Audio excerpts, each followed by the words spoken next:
So I was just thinking to myself, how long do you think it is before Gen Z wakes up and realizes, like, I can't even keep my fucking head above water right now. I'm having to choose between paying my taxes and paying my rent. So I'm going to go work a job. I'm going to work 40 hours a week, whether it's minimum wage or you're making a little bit above minimum wage, you're barely getting by.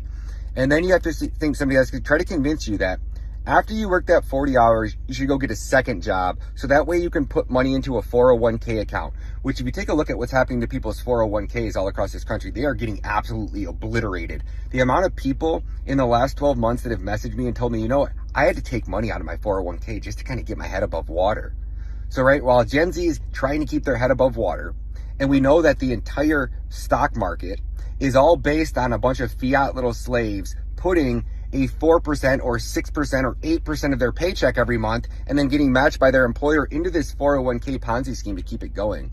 Well, what I see is an entire nation of Gen Z and millennials waking up and going, wow, everything our government told us was a fucking lie.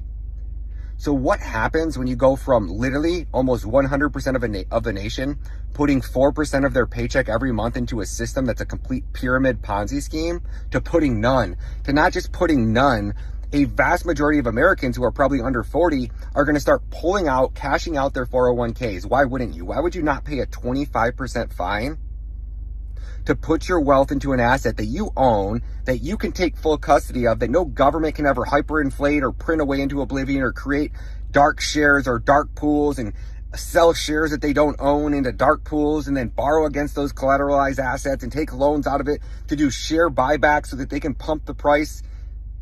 Think about this. Think about yourself trying to convince Gen Z that they should be putting 4% of their wealth into a 401k versus into Bitcoin. And then take a look at Bud Light. How long do you think it's going to be before Gen Z Bud Light's the Federal Reserve? That's what I think's happening. I think their days are done, bro. Fucking done. I don't want my children to grow up in a slave environment like I grew up because my parents created this. Our parents did this and we allow it to continue to happen. And I'm not passing that shit on to my children. My son's stacking Bitcoin and he's 11. What are you doing, folks?